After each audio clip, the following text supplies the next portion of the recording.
अस्सलाम वालेकुम नाज़रीन, असद आबिद हूँ। आप AS डिजिटल देख रहे हैं। नाज़रीन, ईद के पहले रोज़ जहाँ लोग सुन्नत इब्राहिमी की अदायगी कर रहे थे, वहीं पर एक कमसिन भाई ने अपने ही भाई को बेदर्दी से कत्ल कर दिया। ये वाक़या कैसे रहनुमा हुआ, इसमें क्या पेश रफ्त है, इसी पर SP कैंट ने प्रेस कॉन्फ्रेंस की है, वो जानते। जी, बेसिकली हुआ ये है कि जो ईद का पहला दिन है उसमें तकरीबन जो हनीफ साहब है, जो मकतूल का वालिद है, वो जाता है अपने हमजुल्फ के पास सरबंद की तरफ, ताकि उधर जिस तरीके हमारे पश्तून में होता है इकट्ठी कुर्बानी करते हैं मुख्तलिफ रिश्तेदारों के साथ, तो इस तरह वो अपने पिश्तखर बाला जो है वहाँ से सरबंद की तरफ चला गया ताकि मैं अपने रिश्तेदारों के साथ कुर्बानी कर सकूँ।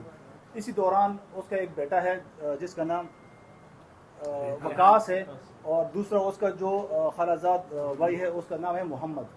ये दोनों भी उस वक्त कुर्बानी पे मौजूद थे, लेकिन जो ही कुर्बानी हो जाती है ये अपने घर आ जाते हैं, वकास के घर, जो मकतूल है उसके घर आ जाते हैं। और उधर असल में बेसिकली जो मकतूल का वालिद है वो बेसिकली दूध का काम करता है, और जिस तरीके हमारे जो लोकल अनडॉक्यूमेंटेड इकोनॉमी लोग इस तरह पैसे रख लेते हैं, उन्होंने अपने किचन में पैसे रखे हुए थे, और इसका जो भाई है वकास उसने देखे हुए थे, तो इसका जो दूसरा कज़न है मोहम्मद उसने भी देखे हुए थे। दोनों ने मशवरा किया कि आज यार ये पैसे ले लेते वहाँ से, ये आ जाते हैं। और इसके जो एक और भाई है रेहान, जो मेंटली भी डिस्टर्ब था, उसकी भी तकरीबन 15-20 साल उम्र थी, और ये जो कातिल है दोनों, इनकी भी तकरीबन 14 से 15 साल के दरमियान इनकी दोनों की एज है। तो ये इधर आ जाते हैं, और जो ही उनको पता चले कि यार हमने तो पैसे ले लिए, और उनको पता चल जाता है जो मकतूल है, जो ही उसको पता चल जाता है ये जो दोनों कातिल है उसको मार लेते हैं। और वेपन ऑफ ऑफेंस जो यूज़ हुआ है उसमें एक कुल्हाड़ी है और एक बेलचा है, और आप लोगों ने अगर पिक्चर्स देखी है तो बिल्कुल बहुत बेदर्दी के साथ उसको जो है गर्दन और इस तरह ज़ब्ह करके ना उसको जो है मर्डर कर दिया। आप अगर देखिए इसका मुआवजा करें कि ईद का पहला दिन है, हमारे मुसलमान जो है कुर्बानी कर रहे हैं और मुख्तलिफ तरीक़ों से अपने इस्लाम के एक रुकन है उसको अदा कर रहे हैं। दूसरी तरफ एक भाई, एक खलाजाद भाई अपने ही रिश्तेदार का गला काट रहा है, सिर्फ किस लिए? पैसों के लिए। तो ये सारी डिटेल्स थी, ये मैंने आपको बता दी। इसमें मैं अगेन आप लोग का शुक्रिया अदा करना चाहता हूँ, और हमारी जो टीम थी पिश्तखरा टीम और हमारे SHO पिश्तखरा, उन्होंने बहुत अच्छी तरीके से टीम्स बना के अच्छी तरीके से मुख्तलिफ लोगों को इंटरोगेट करके केस को ट्रेस कर लिया। सर FIR में जो दर्ज की गई थी तो उसमें 25 लाख की नकदी बताई गई थी, इसमें आपने 16,86,000 बरामद की, तो अब आयात 16 लाख थी या 25 लाख? ये बिल्कुल 16 लाख थी। ये जिस तरीके से मैंने आपको बता दिया कि हमारे जिस तरीके से घरों में लोग कैश रख लेते हैं उनको पता नहीं होता, तो इसी वजह से उनको भी पहले पता नहीं था कि ये कितनी अमाउंट है। अभी उनको पता चल कि बिल्कुल जितनी अमाउंट रिकवर्ड है, टोटल अमाउंट यही रिकवर है, 16 लाख समथिंग यही अमाउंट है टोटल। अच्छा सर, एक दो क्वेश्चन के जवाब दे रही। एक तो ये बताइए कि लोगों ने ये पैसे जो है ये रोटी के उसको पिटा की। यस। दूसरी ये बात ये बताइए कि ये पैसे इन लोगों ने कहाँ से हासिल किए और रास कैसे आउट हुआ है?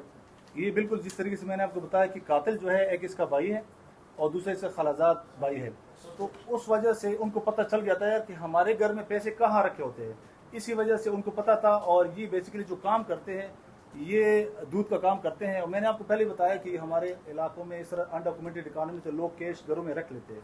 इस तरह इन्होंने भी जो पैसे हैं वो घर में रखे हुए थे, इसके भाई को भी पता था, खलाजाद भाई को भी पता था, उन्होंने वहाँ से पैसे उठा लिए थे।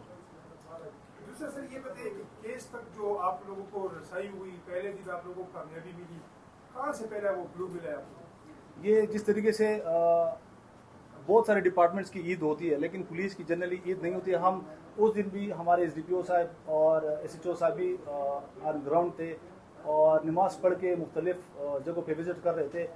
इन्होंने मुझे जिस तरीके से बता दिया कि इस तरह घर से ही एग्जैक्ट एक स्पेसिफिक जगह से पैसे लेके बंदे को मार के वो निकल गए, तो फिर मैंने उनको कहा कि आप कोशिश करें कि इनके जितनी भी रिलेटिव्स हैं ना उनको चेक कर लें। तो फिर वो जितने भी एविडेंस थे वो सारे इनके रिश्तेदारों की तरफ जा रहे थे, उनको हर रिश्तेदार को जब हम इंटरोगेट कर रहे थे उसमें ही ये बंदे निकल आए। सर मुलजिमान के साथ कोई बातचीत की इजाजत नहीं है, ये बताएं कि उन्होंने ये क्यों किया है, किस लिए किया है, पैसों की जरूरत क्या थी? ये मैंने आपको जिस तरीके से बताया उनकी उम्र है तकरीबन 15-16 साल। ये लालच में आके इन्होंने इस तरह किया है। कैश लेके यही रीज़न हो सकती है कि यही एक बिग रीज़न थी कि उन्होंने पैसे लेने के लिए उधर गए थे, और जब उनको पता चल गया कि हमारे जो भाई है जो मकतूल है, उन्होंने देख लिया फिर दोनों ने मिलकर उसको मर्डर कर दिया. सच जो छुप ना सके